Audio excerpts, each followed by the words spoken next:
Hello everyone. So the question here is from class 12th, and the question says biofertilizers are organisms that enrich the nutrient quality in the soil. Okay.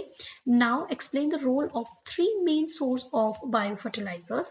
तो यहाँ पे biofertilizers जो हैं जो कि soil के content को बढ़ाते हैं, न्यूट्रिएंट कंटेंट को बढ़ाते हैं, यहाँ पे हमें तीन ऐसे मेन सोर्सेस को बताना है बायोफर्टिलाइजर्स के, उन्हें एक्सप्लेन करना है।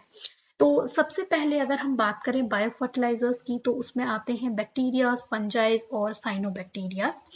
अगर हम कुछ एग्जांपल्स को देखें या कुछ ऐसे सोर्सेस को देखें जिसमें सबसे पहले आता है नाइट्रोजन फिक्सेशन। तो जो राइजोबियम है वो सिम्बायोटिक रिलेशनशिप में रहता है नोड्यूल्स में ल्यूबिमिनस प्लांट्स के। अब ये बैक्टीरिया क्या करता है कि ये नाइट्रोजन फिक्स करके देता है प्लांट्स को। प्लांट्स एनवायरनमेंट में या एयर में नाइट्रोजन कंटेंट तो है, बट जो प्लांट्स है उन्हें वो डायरेक्टली इनटेक नहीं कर सकते उस नाइट्रोजन को। तो ये जो राइजोबियम है वो नाइट्रोजन फिक्स करता है और उसे ऐसे फॉर्म में कन्वर्ट करता है जिससे प्लांट उसे कंज्यूम कर सके, राइट। तो राइजोबियम इस तरीके से प्लांट्स के साथ सिम्बायोटिक रिलेशनशिप में रहता है लेग्यूमिनस प्लांट्स के साथ, और वो उन्हें नाइट्रोजन सॉइल के नाइट्रोजन कंटेंट को इंक्रीज करता है और नाइट्रोजन फिक्सेशन में हेल्प करता है।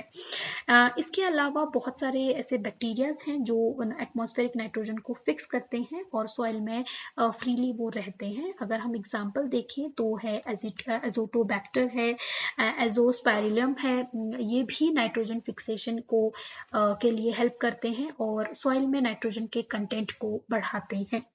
अगर हम दूसरा रोल देखें या दूसरे एग्जांपल्स देखें तो जो फंजाई है वो भी प्लांट्स के साथ सिम्बायोटिक रिलेशनशिप में रहते हैं, माइकोराइजास।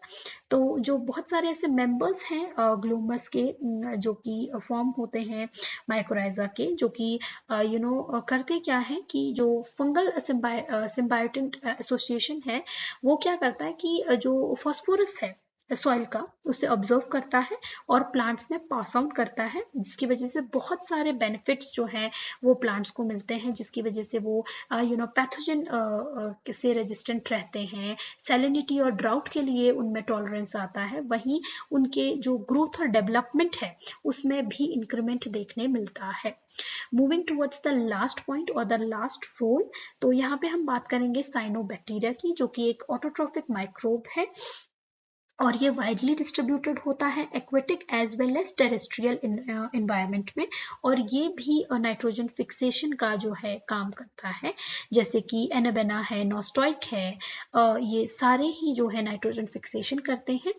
पैडी फील्ड्स में जो साइनोबैक्टीरियाज हैं वो बहुत इंपॉर्टेंट रोल प्ले करते हैं एज अ बायोफर्टिलाइजर्स, और ब्लू ग्रीन एल्गी जो है वो सॉइल की फर्टिलिटी को भी बढ़ाता है और ऑर्गेनिक मैटर को भी ऐड करता है सॉइल में।